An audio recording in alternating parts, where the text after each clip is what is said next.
what I'll do now is I'll hand you over to Jean Nunes, who's a senior lecturer in the international relations here in the University of York, within the Department of Politics, and he'll be chairing the session today.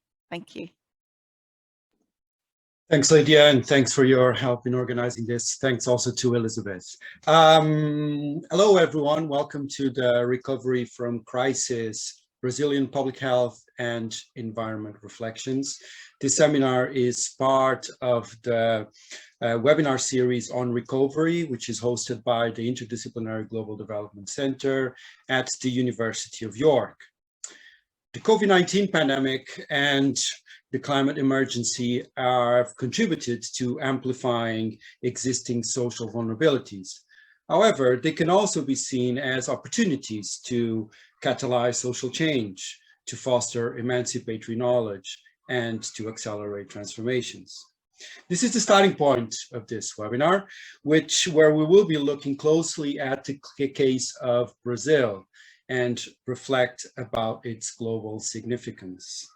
Brazil is in many ways a paradigmatic example of these two global crises, which I've just mentioned, as is demonstrated by the disastrous response on the part of the federal government to the COVID-19 pandemic and the rampant destruction of the Amazon rainforest and other protected biomes, such as the Pantanal and the Cerrado.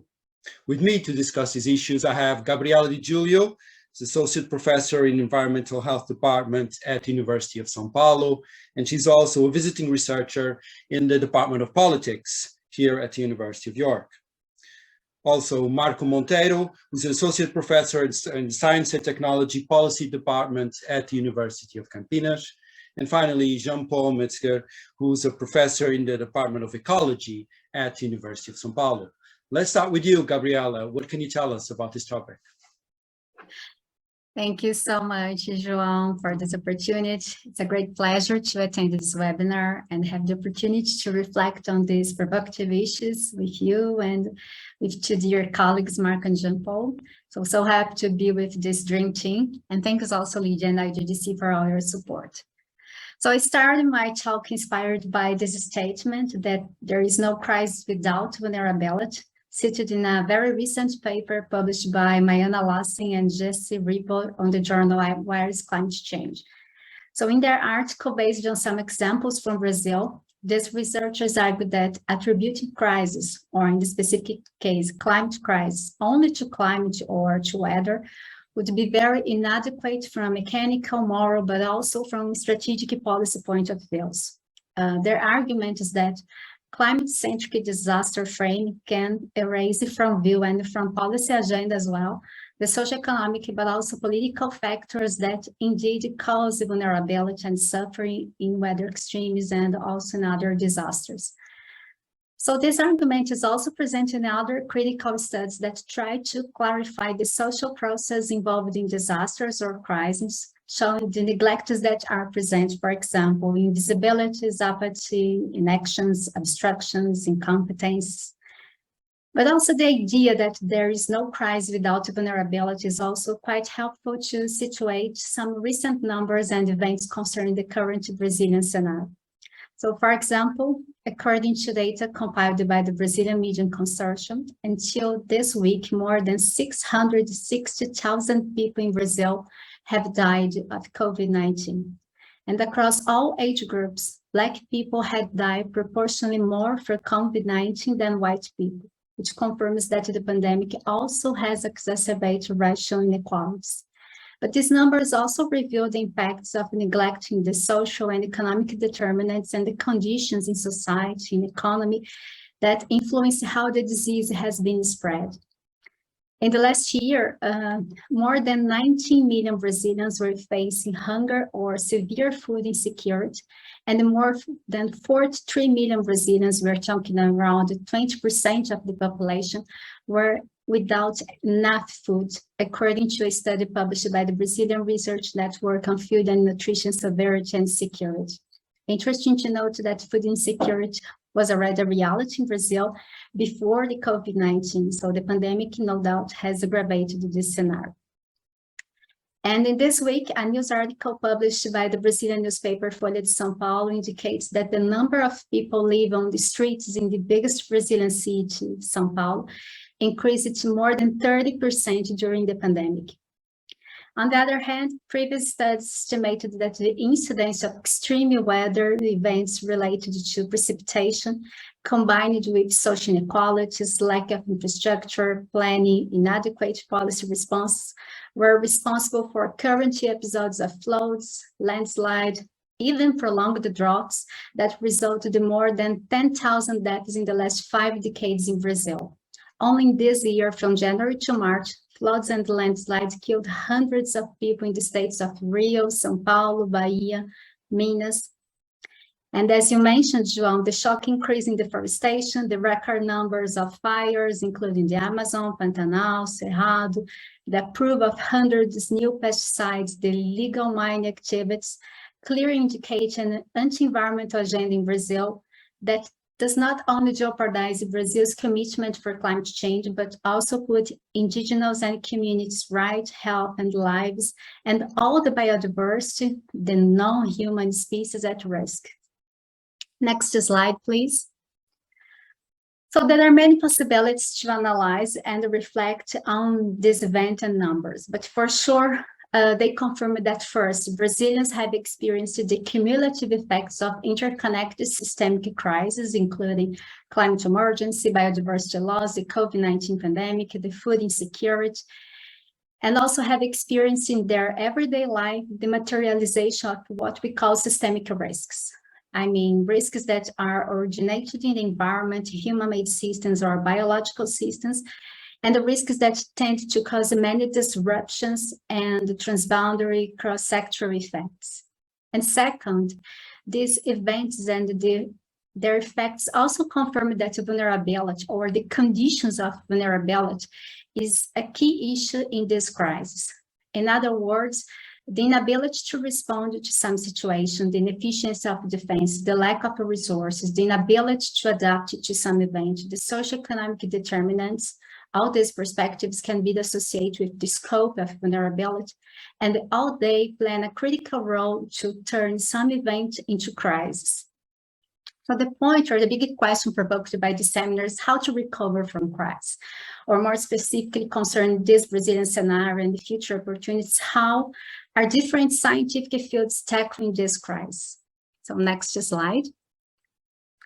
So in my talk, I've tried to contribute to this debate, trying to understand how critical studies of global health can give us some insights, some perspectives to better understand, to deal with the systemic crisis. In my talk, based on some collaborative studies of COVID-19 pandemic and climate emergency, and in collaboration with colleagues who are trying to deeply integrate environmental concerns and more critical perspective of sustainability to global health, I will focus on 2 short pieces that I hope help us to reflect about the Brazilian scenario, but particularly how we as researchers can contribute to tackle this crisis. From a critical perspective of global health, and this is very much connected to my collaboration with João along this academic year at University of York, I mean, our efforts to clarify, to understand the political, social, economic, cultural aspects that are on the basis of this crisis. But I also mean our efforts to situate the causes of this crisis as structural problems that must need to be contextualized, and also the idea that these crises are very linked to human interference in the planetary ecosystem.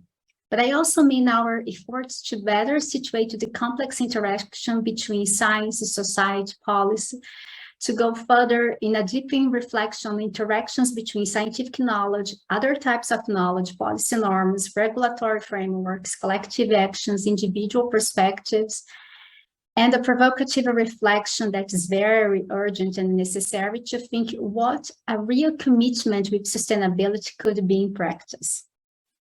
Next slide.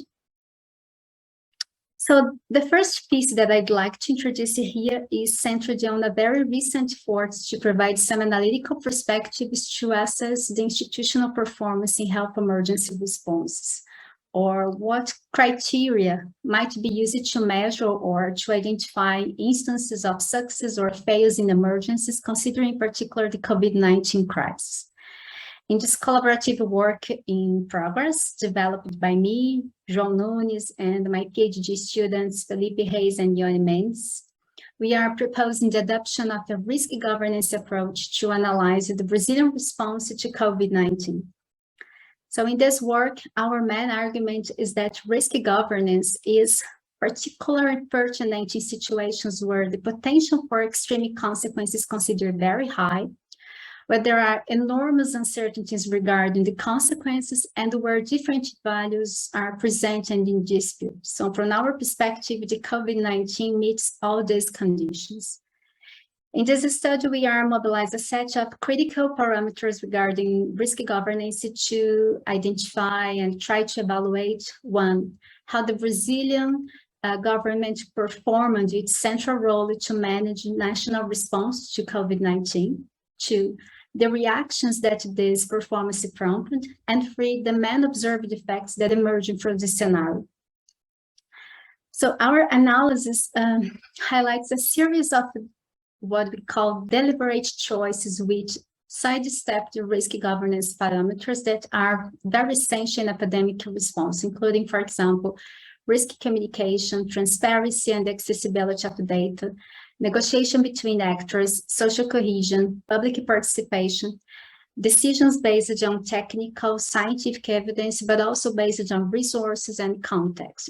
So in this paper, we discuss how the absence of risk governance and the adoption of what we could term the governance by chaos produce effects that went well beyond the physical injuries associated with the pandemic. So our main point with this work is provide an analysis that shows how the neglect of risk governance combined with an attempt to spread doubt, spread confusion, create and spread misinformation, disinformation, is an important element for interpreting the effects and the controversies of COVID-19 in Brazil. And the last slide, please. The second piece is about our efforts to better understand which aspects affect the ability of local governments to advance in climate adaptation, particularly in Brazil, and how we as researchers can provide data that help to frame climate adaptation more connected to sustainable development, fight poverty, environmental protection, basic infrastructure projects that at the same time reduce vulnerability and improve the well-being of individuals and ecosystems. So our efforts are part of a research project, Se Adapta, that combines inputs from a range of scientific fields, including global health, but also ecology, climate science, urban planning, social science, economics, engage a multi-interdisciplinary team. Of course, I don't have enough time to present all our results, but I'd like to focus in this last minutes of my talk in our efforts to reflect on the potential of transdisciplinary research for advancing climate change adaptation in Brazil, but also for tackling other crises.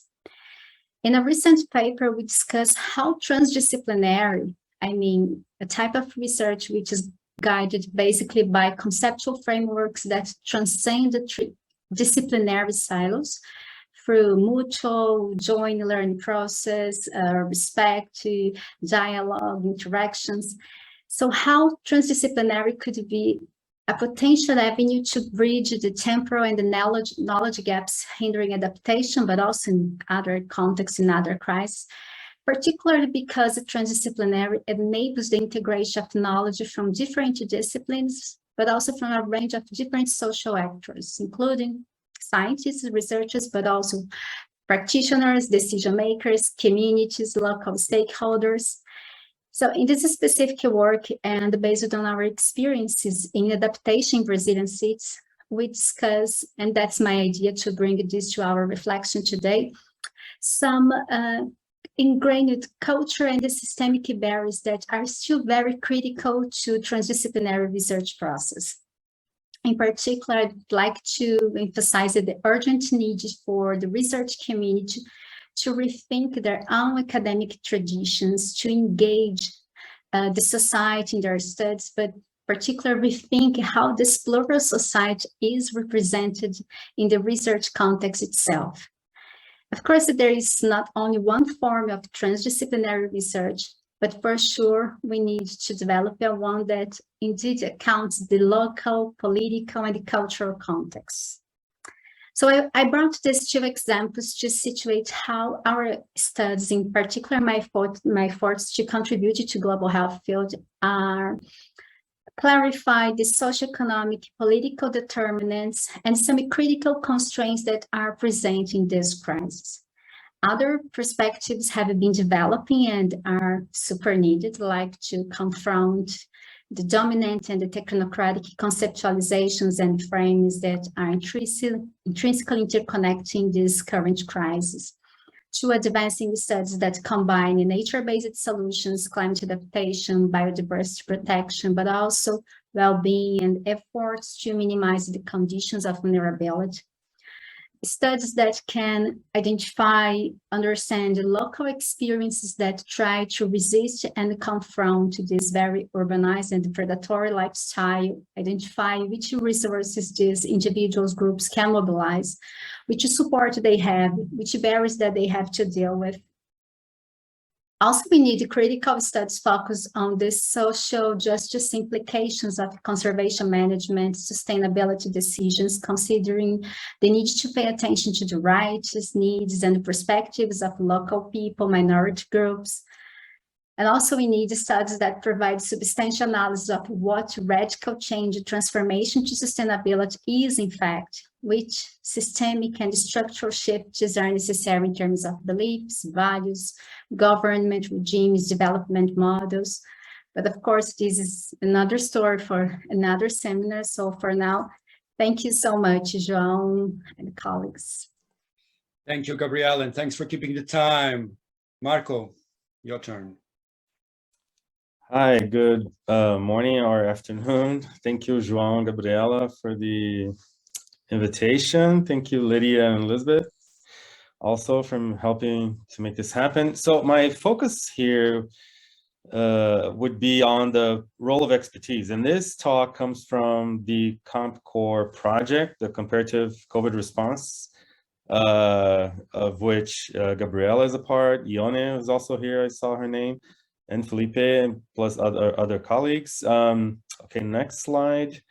So the focus for me, I think one of the interesting things we can look at in terms of understanding Brazil's response to COVID, the failure that it represented, the chaos that it represented, but also where can we find places for recovery? I think one of the issues that we need to look at is the place of expertise in responding to catastrophes, in responding to crises, so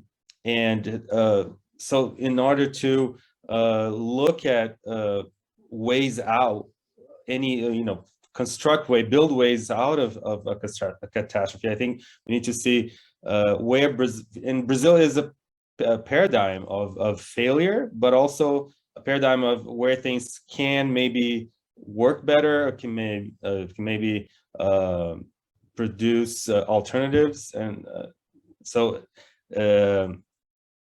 I think we can't just focus on Brazil's failures, which are very dramatic, as we all know, but also understand what is at play, what elements are at play in Brazil, and I'm focusing especially on COVID here, and what can we learn that is applicable to other places. So in terms of talking about the COVID response in Brazil, we can all agree it was a huge failure. There was no national coordination.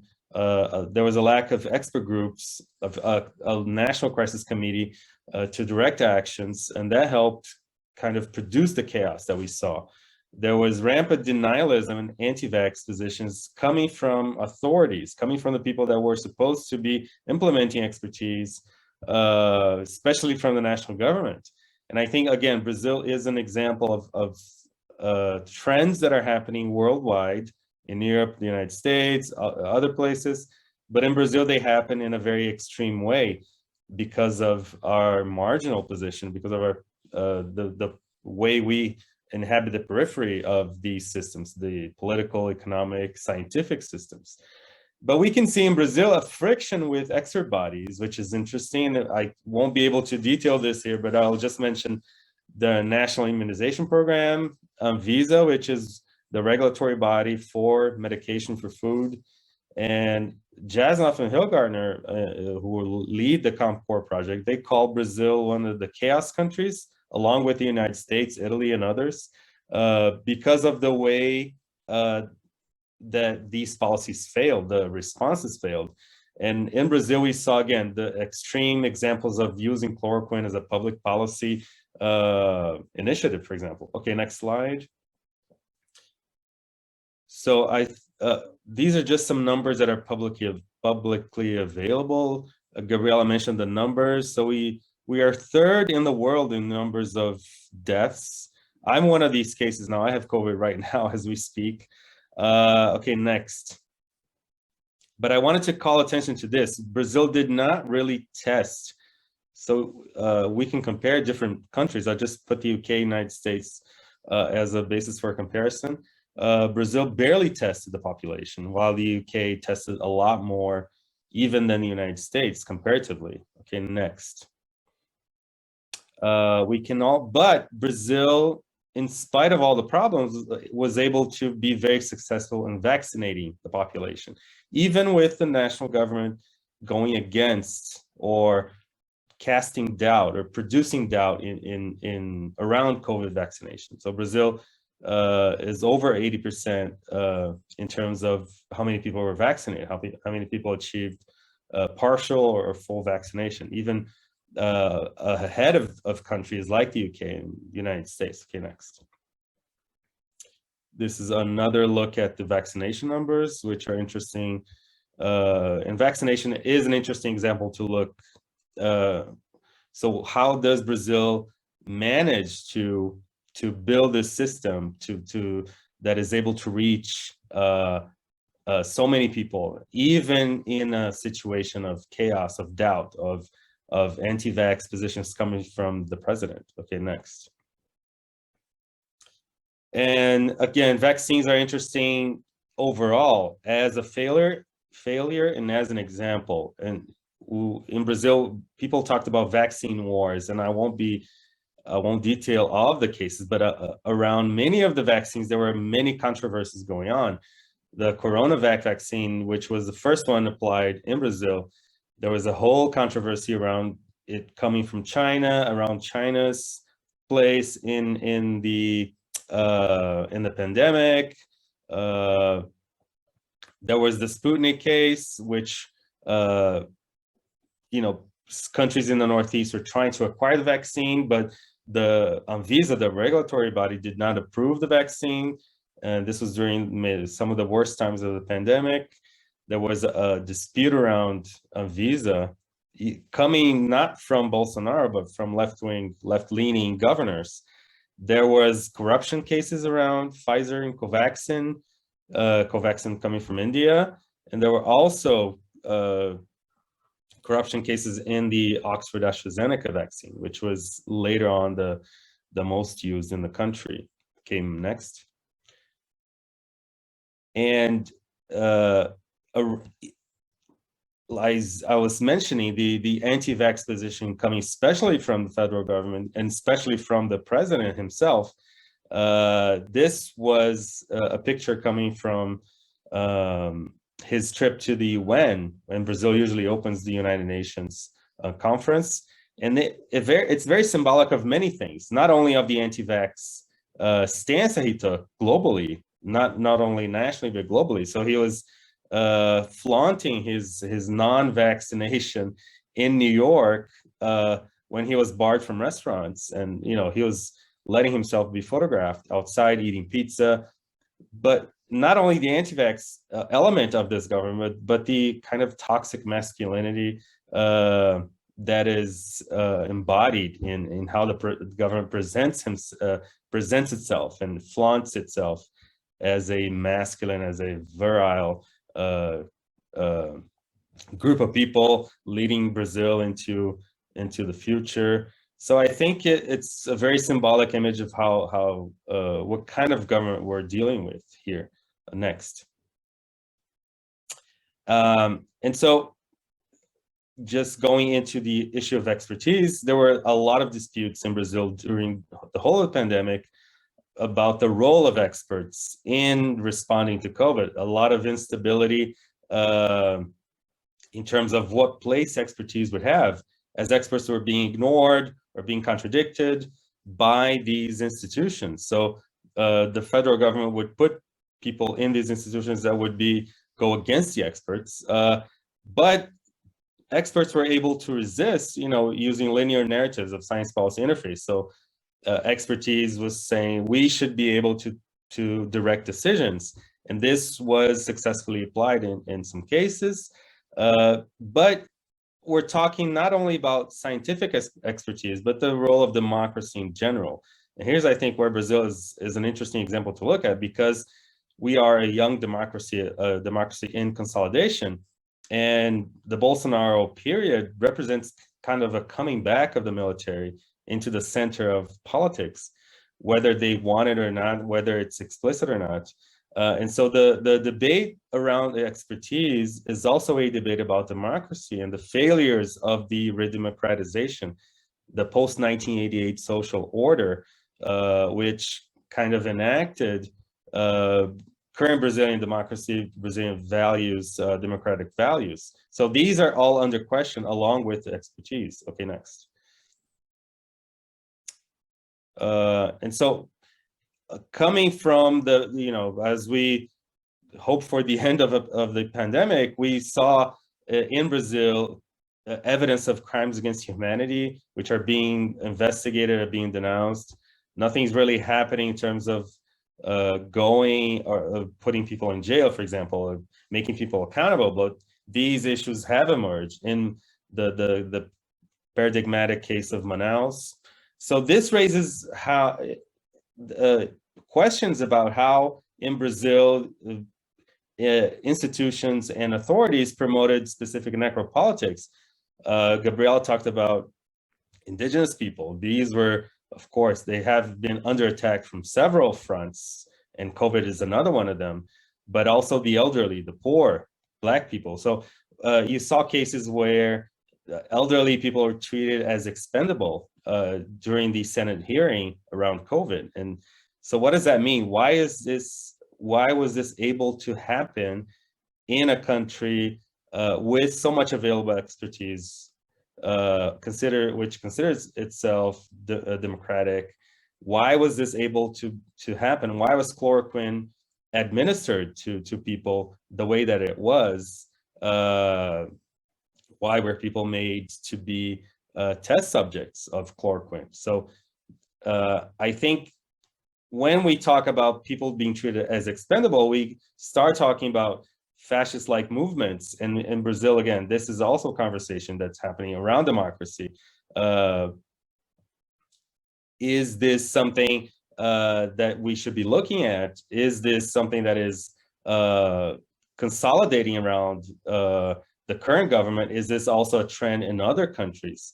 Which I think it is. And I think, again, the Brazilian example is kind of an extreme case of trends that are happening in other countries.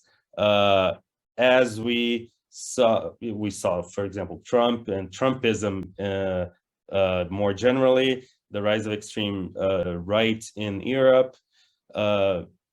These also have to do, these questionings of democracy have to do with the questioning of expertise, the place of expertise in decision making. And so I think that is where looking at COVID should point us to. We have a crisis of representation, a crisis of the place of expertise in current democracies, and these need to be understood as a broader crisis, not just a crisis of COVID, not a COVID specific crisis, but a crisis that is more structural in terms of what is democracy now, where is it headed, and what is our place as STS researchers in talking about democracy versus fascism. And fascism is a very harsh word to use, but I think it is something we should be discussing in terms of looking at how COVID happened in Brazil and maybe other countries as well. Next slide, I think is the final slide. Okay, so in Brazil, recovery is enmeshed with a global recovery. Again, the crisis of democracy is a global crisis, I think, also the crisis of expertise. And COVID is an example, but not the only one. I think the climate debate also has to do with this, has to do with a crisis of how expertise is produced, how it's circulated, how national bodies, global bodies like the IPCC, how they understand and coordinate decisions. And this needs to be renegotiated, I think. There was a broad failure in many countries, how expertise is mobilized politically and in policy. The fact that it's available, like in Brazil, it doesn't mean it's going to be mobilized. And while Brazil was able to vaccinate, for example, and has a tradition of vaccination, a lot of other things went terribly wrong. And so addressing the state of democracy in Brazil and elsewhere is part of the recovery process. We won't be able to recover from COVID if we also don't address these other issues. And in Brazil, we can look at the successes of vaccination, the universal health system, as examples of success. But again, these have to do with traditions that were built for decades, but the marginalized and the more vulnerable, the vulnerabilities that were augmented during COVID, these also need to be addressed, and they also have to do with the state of our democracy. Yes, I think that's it, João. Thank you. Thanks, Marco. I don't need to do anything. You do your own timekeeping. That's great. A reminder to the audience that you can start posting your comments or your questions to the presenters using the Q&A function on Zoom. So without further ado, Jean-Paul, the floor is yours. Thank you, João. Thank you, especially João and Gabriela, for this invitation. And also thank you, Lydia, Elizabeth, for the support. And Marco, good luck with the COVID. I hope you recover fast and well. So I will share my screen because I have a new presentation that I just prepared this morning, last night. And I decided to share with you some thoughts about how we can reduce the risk of new zoonoses in Brazil, thinking that Brazil has the three main conditions to have new pandemics events. So we have a high biodiversity, we have a huge population that is more susceptible, vulnerable to disease, and also we have this population living close by to these natural high biodiversity areas in the way that it can facilitate the spillover of agents, pandemic agents from natural areas to this population.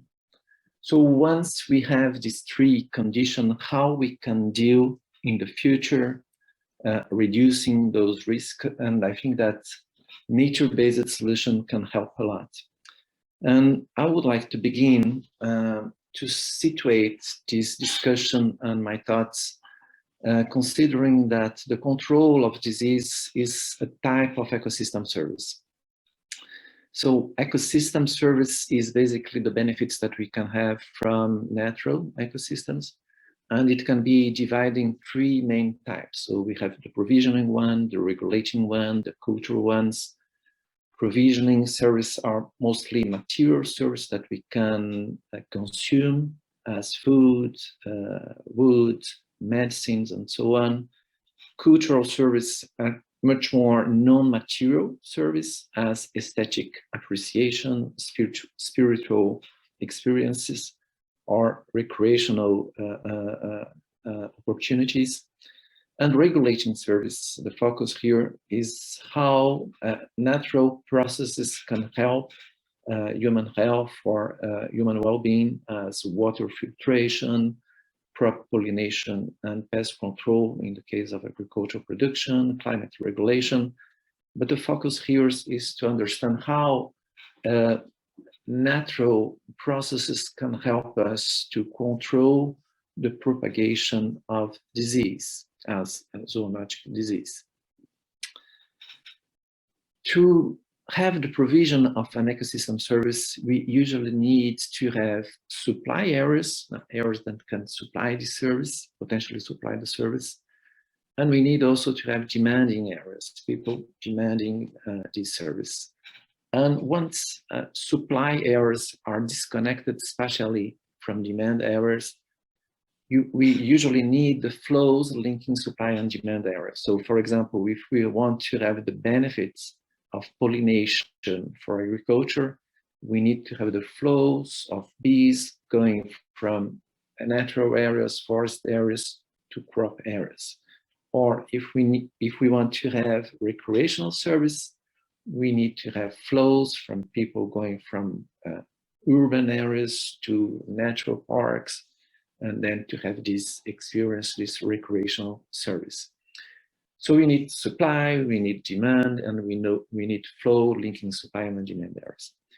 In the case of zoonosis regulation, disease regulation in general, to have the service, we need to interrupt the flows between supply and demand areas. So we do not want people to get in contact with reservoir or host areas. So we can interrupt the flow of the vectors, we can interrupt the flows from humans going to risk areas. So, but the main service is the interruption of the flow. We also need to be aware that climate change can reconfigure the whole system. So climate change can change host and reservoir areas, can expand these areas, it can change the behavior of vectors, it can change the behavior of humans, displacements, and it can also change the behavior of humans in demand areas, such as, for example, the consumptions of meat, wild meat, for example. So if we want to reduce those risks, we can act in different parts of these systems. We can act at the supply area, for example, creating, controlling breeding areas of host and reservoirs. And this can be done, for example, by increasing the biodiversity of those areas, because we know by dilution effect that areas with higher biodiversity are also areas with a lower capacity of providing species that can be reservoir or host of disease.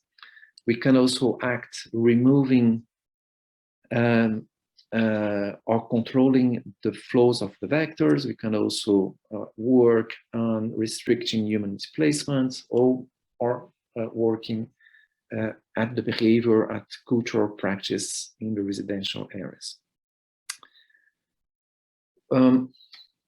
Nature-based solutions, which are solutions that are inspired or supported by nature, they are able to help us in thinking in ways of how we can control the disease of some zoonotic events. So nature-based solutions can be the conservation or the restoration of native ecosystems, such as mangroves that protected coastal areas, or the construction or protection of wetlands that can help in improving the quality of water. But we can also have some small located intervention as biowhales, which can help to reduce the run of the water, reducing flood risk in urban landscapes. But what I really want to talk to you is about two examples that we developed here in Brazil, where we show how restoration and conservation can help us with the control of zoonotic events. So the first example that was published recently, last year, in Science of the Total Environment, it's about how forest restoration can decrease the abundance of hantavirus reservoir rodents in the Atlantic forest. So what we have done here, and I will try to explain very fast, we simulated the restoration of the Atlantic forests, which is demanded by the environmental legislation, so the forest code. So we know where and the amount of restoration that should be done in the next years. And so we compare the abundance of two reservoir species. Here is Necromis glaciurus, before and after the restoration. So we have the abundance now and the abundance projecting in the future. And we show here, in the case of Necromis, that this restoration can decrease the abundance of these host species in more or less 44%.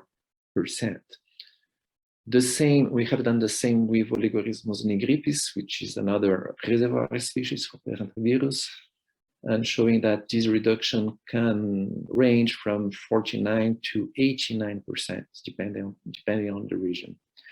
So with these two results, we can combine them and see for the whole Atlantic forest in Brazil and map where we have the reduction of one species, where we have the reduction in the other species or in both species, and combining this data of reservoir abundance reduction with population, we were able to show that restoration can reduce the hantavirus transmission, benefiting more than 3 million persons. So this is one very nice example that show that restoration, that do have many other benefits for biodiversity, for climate change, mitigation or adaptation, can have also important benefits, reducing the spread of some zoonotic species. The other example is about yellow. I can get rid of this. It's about yellow fever.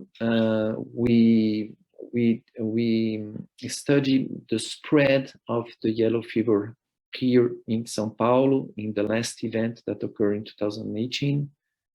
And we have really very nice data about the yellow fever in non-primate, in non-human primates, and with daily data. So we know exactly when we have an event of yellow fever in primates, and day by day. So we were able to see the spread of this disease in space, and we then used some network analysis, graph analysis, to understand how this spread occurring in space, understanding how different landscape elements, landscape compositions can control the spread of this virus. And so we have this kind of map that on the right with the resistance of the landscape to the spread of the virus. And going directly to the results, we show that first, the edges of forests and roads can help a lot in disseminating the viewers through the landscape. So comparing these two landscapes, the landscape on the right have a lot of forest boundaries, more roads through the landscape.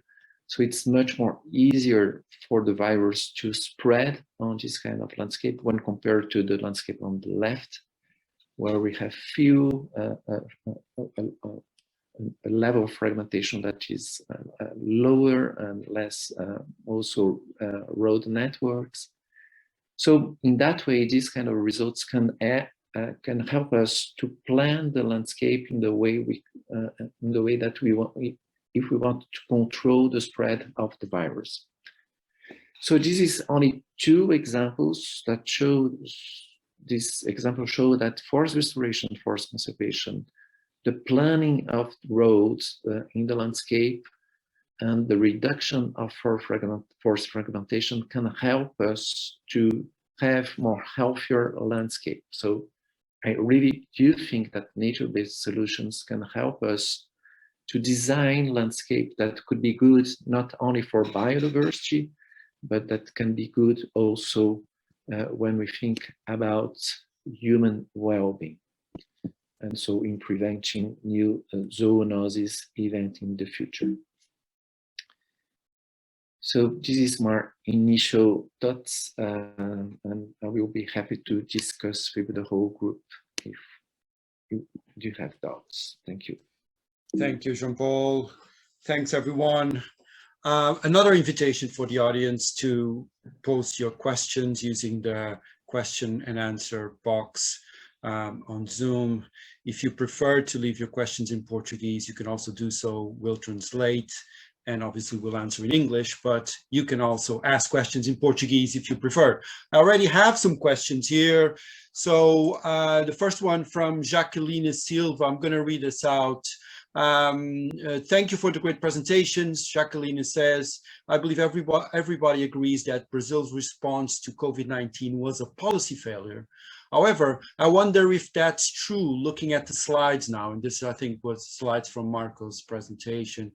It may not be a complete failure, Jacqueline says, as we Brazilians managed to get more people vaccinated than other countries, i.e. the UK, despite all the anti-vaccine campaigns. So the question is, do you believe there are more examples of success that we should also keep in mind? Who wants to begin tackling this question?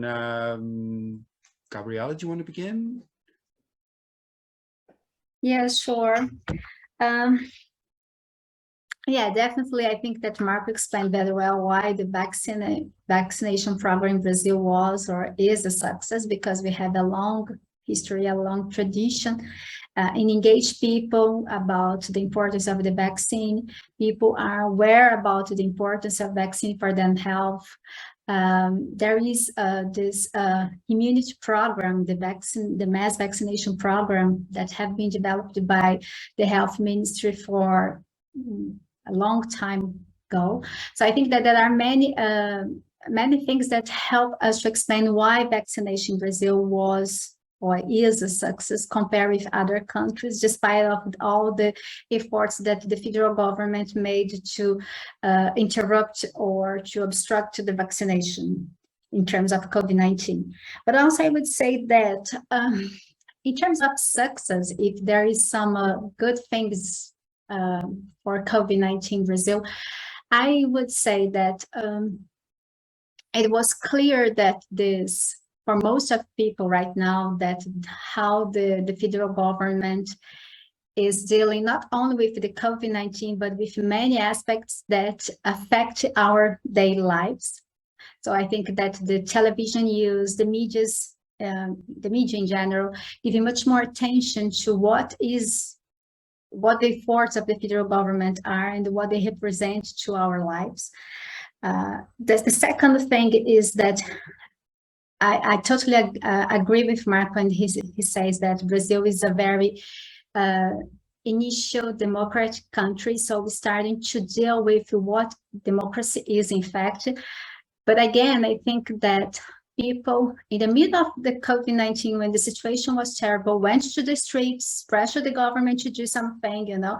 So this is very important in terms of democracy. People try to understand what democracy is or could be, in fact.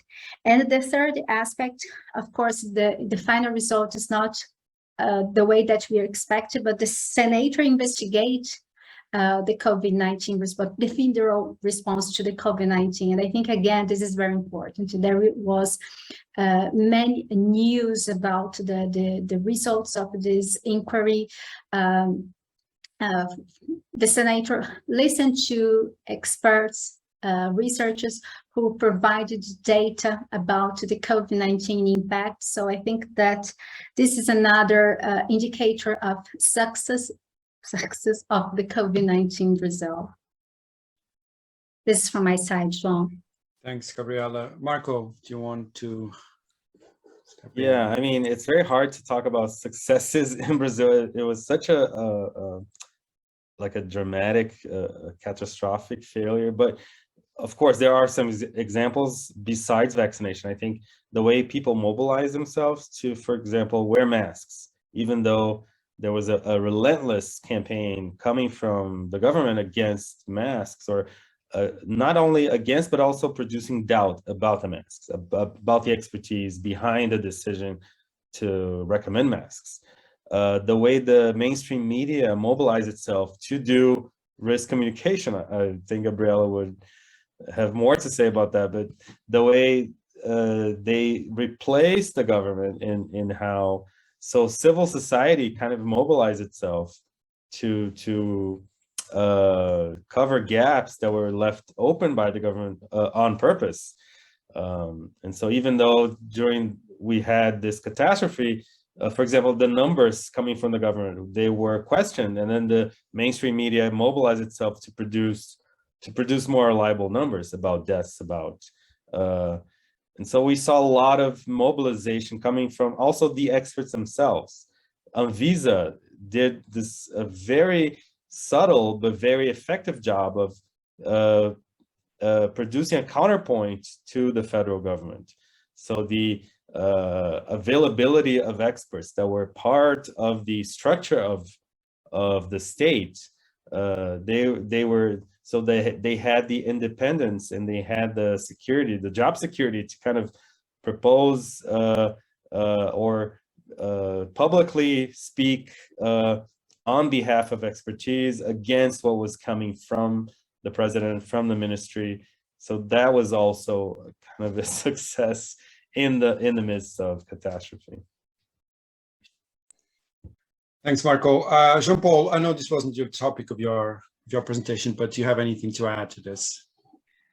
Yeah, first I would like to say that the UK, I think, is not a good example of success also. And I think we did both a bad jobs in UK, in Brazil. And I think we need also not to look at the final vaccination rates, but at the speed of how this was done.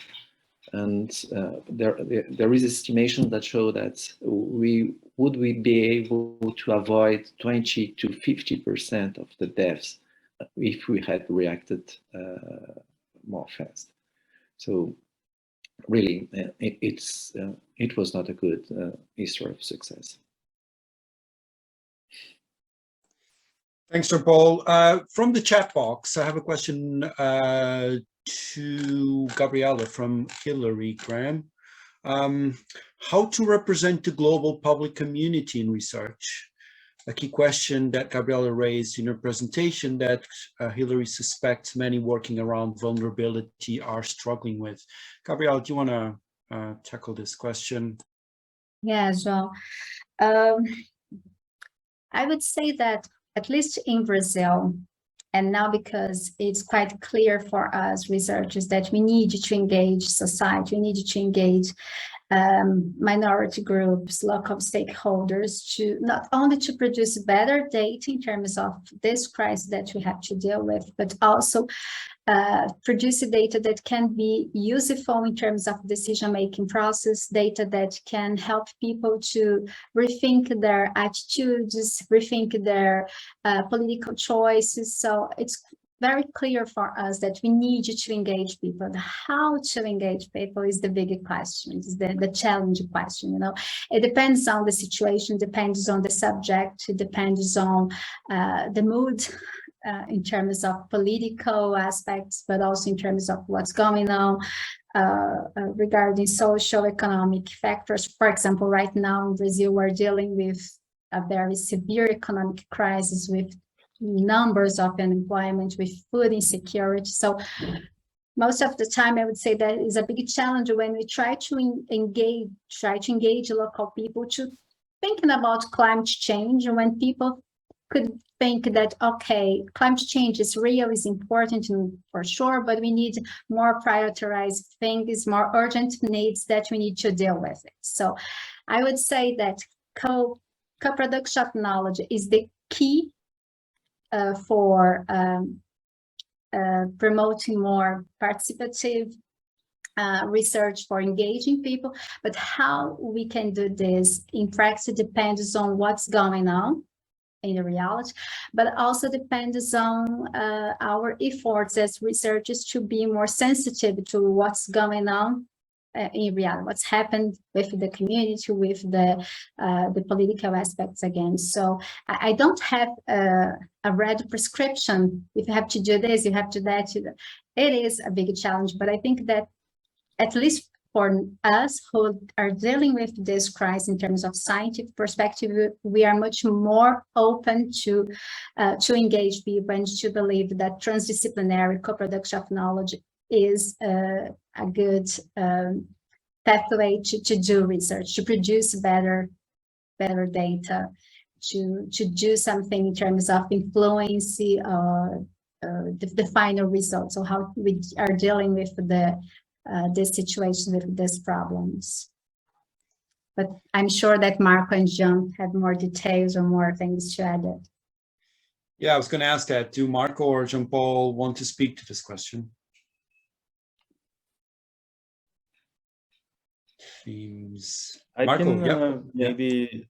I mean, I think the issue of how to represent the global public community, I think it's a very interesting, the idea that we need to think globally, because COVID and climate, these are global challenges that affect the planet at the same time. And so decisions need to take into account these issues. And the way COVID was done, or the way countries responded to COVID, it was very much country-based, not even regionally based. For example, apps, tracking the virus. How do you track a virus that it moves so fast between countries? How do you stop the flow of commerce?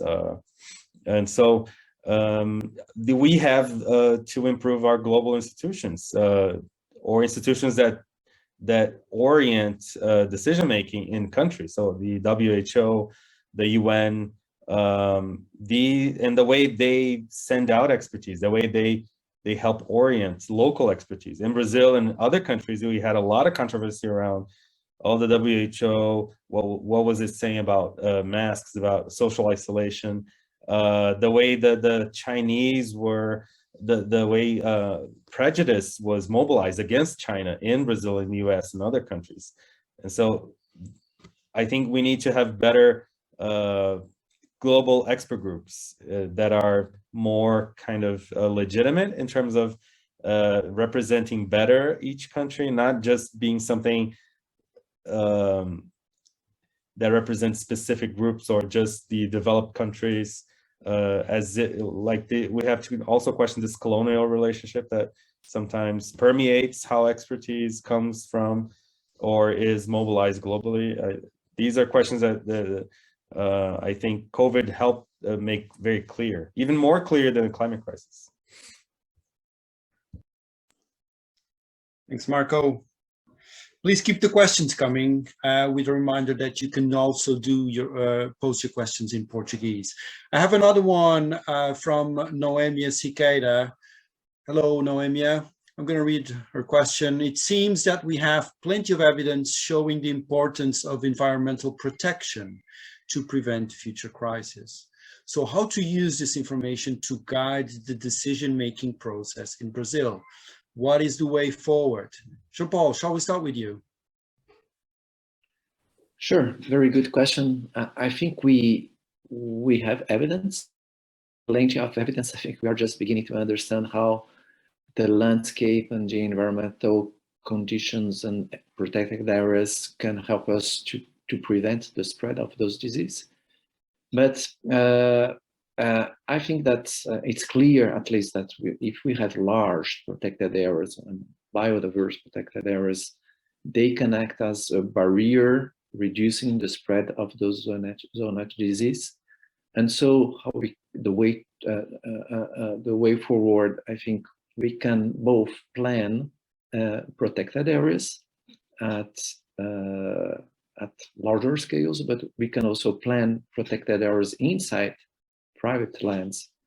And so I think that small patches, corridors inside private lands can help. So the design, how we can design, reducing edges, reducing fragmentation, and also we show that the road design, so we should avoid having roads nearby natural areas, forest areas.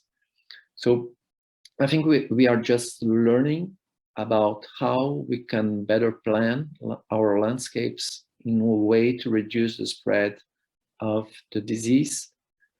But obviously we do have, I think, these trade-offs, because at the same time, it's nice to have high biodiversity areas around us, but at the same time, those areas can act as source of disease for us. So we need to have a balance, and I think we need a lot of studies to better understand which are these optimal landscapes that can avoid the spillover of disease, but at the same time can help us to prevent the spread of those diseases. So we are just beginning, I think, to understand those processes. Thanks, Jean-Paul. Gabriela, do you want to speak to this question? Yeah, I agree with you, Jean, that in terms of data evidence, we have a lot, but of course there are many gaps that we need to bridge, and that's the reason that here we are. That's the reason that we are most of the time thinking about new projects, submitting new projects for funding. But again, I think that one biggest challenge is how we can provide the data that we are producing that could be helpful in terms of decision-making process. And again, I think that communication efforts are important. No doubt about this. We need to improve how we communicate our data, how we communicate our scientific results. But I think that particularly thinking about environmental degradation, climate change, or even emergencies, health emergencies, the best way is engaging people in the production of knowledge, in the process of production of knowledge. And this is a challenge. Right now, Jean is heading a big project very related to this in terms of engaging stakeholders from different secretariats of the government of state of São Paulo. And since the beginning, we are trying to identify the gaps and the urgent needs that the secretaries have in terms of decision making for health, for biodiversity protection, for agriculture. And I think at the same time is an amazing thing to do together, but it is a big challenge because we need to deal with different times, with different perspectives, with different expectations. As scientists, we need to publish our papers, we need to present our results in scientific events, but as decision makers, as politicians, local practitioners, they need the data right now because they need to make important decisions that affect not only their political capital, but also decisions that affect society. So we are still learning how to do this, but yeah, I think that this is the best way, from my perspective, to provide data, information, scientific information for better decision making in terms of climate emergencies or biodiversity. Thanks, Gabriela. Marco, anything to add to this? Yeah, I mean, I think it's a great question. I don't have a good answer for this because even when we try to engage stakeholders and local people in the environmental protection laws that it took so long to enact. So I don't think there's a easy answer. Communication is one answer, involving people politically so they feel that they own the expertise, that they are part of the process. I don't think we should look for easy answers to this because Brazil is the living example of how you have a lot of available knowledge and consensus about protection, but it doesn't translate to actual practice, a lot of the times. And what we see now is kind of the subversion of every possible regulatory or protection that you can think of in terms of especially the Amazon. So we need to understand how difficult the problem is before we start to find good answers to it. Thanks, Marco. We're waiting for more questions. And now you can also post your questions in Spanish and French, and I'll do my best to translate. Oh, and in Latin. You can also post questions in Latin. No, I was just joking. Please, no Latin. Any further questions? Let me ask one to all of our speakers, and this is picking up on something that Marco raised in his presentation, which was about the connection between recovery and democracy. And I wanted our speakers to elaborate on these two interlinked questions. So on the one hand, to what extent are global crises such as the COVID-19 and the climate emergency, to what extent are these crises intertwined with a crisis of democracy? And the second interconnected question is, to what extent is democracy implicated in the recovery to these crises? So who wants to begin? I know these are kind of very broad questions. So who wants to begin discussing the connection between democracy and recovery from crisis? Perhaps we could start with you, Marco, since you were the one who first raised this very important topic. Yeah, I can start. I think it's very crucial if, of course, we think that democracy is good, and if we want to work towards democracy, which I think it's not a global phenomenon. It's not, and we can't impose ways of life and institutional ways of life into other countries. If we think globally, you can't just expect people to be democratic. But for societies like ours, where we understand and we think democracy is interesting as a way of life, I think recovery starts by discussing democracy in terms of how do decisions get made, especially technical decisions. And for example, in the climate crisis, you have to take decisions that go against vested interests, economic interests, and go against what people understand is the climate. You still get people tweeting about, oh, it's cold now, where's climate change?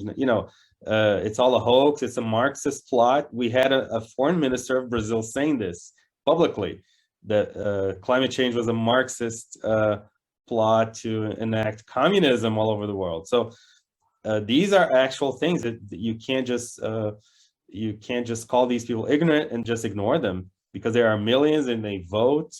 And so if you want to live in a democratic society, you need to understand how these phenomena come about and engage with them and not just ignore them. Oh, just give expertise to them. They'll understand the necessity of doing this and that. Protection, environmental protection, which is crucial according to science to help solve so many problems. To a lot of people, it means like, oh, these people from southern Brazil, they don't know our reality. They've cut down the Atlantic forest. So why should we keep up, why should we still live in poverty here in the Amazon? So they want to kind of go for the same development pattern that they saw in other places. So how do you engage these people? In a democracy, you can't just expect scientists to tell people what to do. And I think that's where the crisis is in many countries, where you saw people rising up against restrictions, against masks, against vaccines. And I say this, it's a global phenomenon because it happened all over the place. In Brazil, it was just more extreme. So in democratic countries, you need to rethink, I think, rediscuss the place of expertise and how decisions are made, and engage more people, engage these, not focus on individualistic solutions. Of course, vaccination is an example. Brazil was successful because it's not an individual-based system. It's kind of a different culture of vaccination. But if you think of a global system, you can't impose democracy on other countries, and you have to discuss colonialism, you have to discuss the geopolitics of the problem, how people don't have expertise to participate in global fora, for example, how people don't have scientists in specific institutions like the IPCC. So how legitimate are these recommendations coming from the IPCC or from the WHO if they don't pertain to me? So again, Brazil is a good example because it has very developed areas and very underdeveloped areas in terms of science, in terms of urbanization, in terms of everything. So it's the heterogeneity within Brazil is interesting to look at if you want to think of a global answer. I didn't quite answer your question, but I think it's good. It's a way to reframe the problem, so we start to get better solutions. Thanks, Marco. That was great. Jean-Paul, what kind of role does democracy play in the kind of solutions or policies you were discussing, or any other related policies you can think of? I think if we want to respond to both zoonotic emergency and climate emergency, we need good institutions and permanent institutions that can promote the debate, that can promote the use of knowledge or scientific evidence to deal with this, to face those problems. Because as Marco and Gabriela just said, we are talking about very complex situations, complex systems. And when we include climate change, we are increasing the complexity, we are increasing the uncertainties of the response of those systems. And so if we do not have those secure, permanent space to discuss and to use scientific evidence, it will be really difficult to deal with the problems. And I think that democracy, if we do have a democracy, we will be able to create those institutions that can make the dialogue, that can make science close to the policy making process. And I really think that communication, and I really think that the creation of this safe space of discussion of where we can really use scientific data will be the key for face those problems. And obviously this is only possible if we live in a democracy. Thanks, Jean-Paul. Gabriela. Yeah, I think that in the case of Brazil, another thing that's quite important, that again, it is very visible during the COVID-19, is a crisis of trust and confidence that people have in the institutions.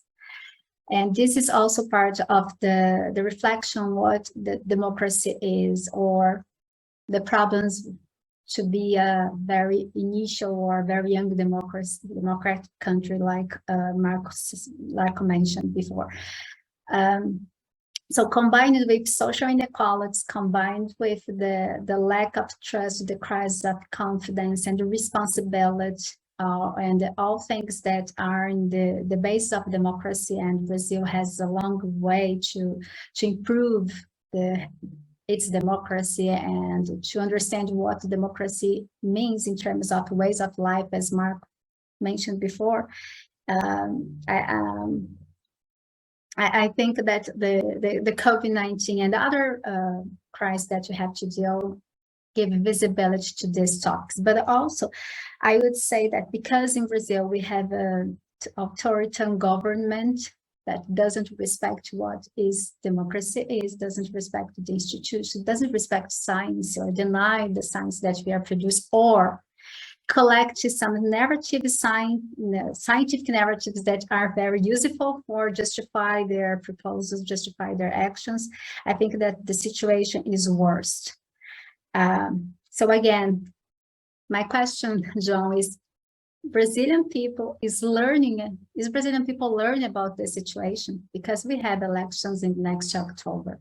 So is Brazilian concerned about all these aspects, or is Brazilian people are connecting all what's going on in terms of COVID-19, in terms of anti-environmental agenda, in terms of unemployment, food insecurity, with democracy, with rights, right to know, right to participate, right to be engaged, right to be listened to. That's the point. I think that thinking about the link between democracy and crisis is much more to thinking of what democracy is in terms of description or in terms of a model of government. Is a deeper question, and for sure I'm not have answers for all these things, but we need to pay attention to what's going on in Brazil after the COVID, during this year, and after the elections, to see if we learned something and if we are really engaged to improve the democracy, and if we are engaged in democracy as a way of life, as Marco mentioned. Thanks, Gabriela. Is there anything else that we should have mentioned that haven't mentioned yet? Anything you can think of that you would like to add to our discussion?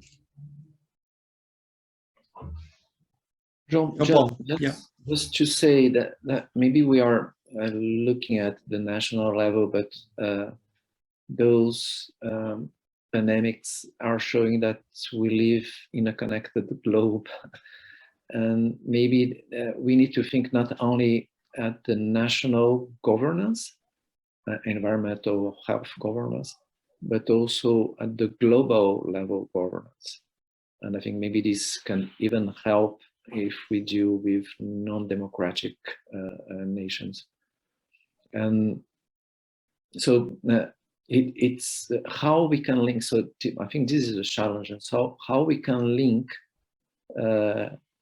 regional, national, and global level governance in a way to improve our way to react to those emergencies. So I think this is a huge challenge. And in the case of Brazil, for example, there was some kind of compensation once the action of the federal level was not so good, but some states at least compensated by taking action, by stimulate vaccination and so on. So I think we can have this interaction and reaction between scales of governance that can help us to deal with the problem. Thanks, Jean-Paul. Reactions for this important point by Jean-Paul. Gabriela, Marco? Interesting point, Jean, because right now, well, during the pandemic, we and other researchers were very confident or expecting that people in general will be much more concerned about environmental aspects, trying to connect better what's going on in terms of nature, conservation of biodiversity, climate change, and what is going on in everyday lives with the pandemic. And in the end, I think that this connection doesn't happen. And now we have the war, Ukraine against Russia, which is used to justify many actions in different countries, in different governments. For example, here in the UK, the government decided to increase 56% in the energy bill. Of course, in Brazil, you're dealing with many situations that is justified because the war. So my point is, if we don't have this links between the regional, national, international, and global governance for dealing with this crisis, we always use, or the governments or the privileged groups always use something to justify some attitudes that are important to them, but it's not important to advance in terms of dealing with this crisis or avoid future crisis or minimize the effects of this crisis. So yeah, I would say that again, it is a big challenge to combine this, and at the same time, I don't see that there is an important or a legitimate institution in terms of international perspective to deal with it. Of course, we have the World Health Organization in terms of health. We have the IPCC that is providing information about climate change. We also have the International Panel to discuss biodiversity, but they don't have the power to do many things to change how the governance of the things happens in the different levels. So this is a big challenge. I totally agree with John. Marco, do you want to comment on this? Yeah, I just want to agree that we need this kind of multi-level coordination. And I think both climate and COVID shows, these crises show the need to coordinate, because you can't do one thing in one country without thinking it's going to affect every other country. The war in Ukraine is showing this, again, another crisis that has global impact, global implications. So, for example, looking at viruses, monitoring viruses, it needs to be a global effort. So how do you coordinate this? You need to engage not only scientists from one country, but scientists from many countries, especially countries where people are getting more affected or where the virus is coming from. Not only engage one type of expertise, but engage local knowledge, maybe city governments, state governments, national governments. So yes, it's a very big challenge. I think we're going in the right direction with the IPCC, for example. COVID didn't do anything like that, but we do have the WHO, which is a good start. But these are not enough, and I think that looking at how they failed helps us push these institutions toward a more effective direction. Thank you.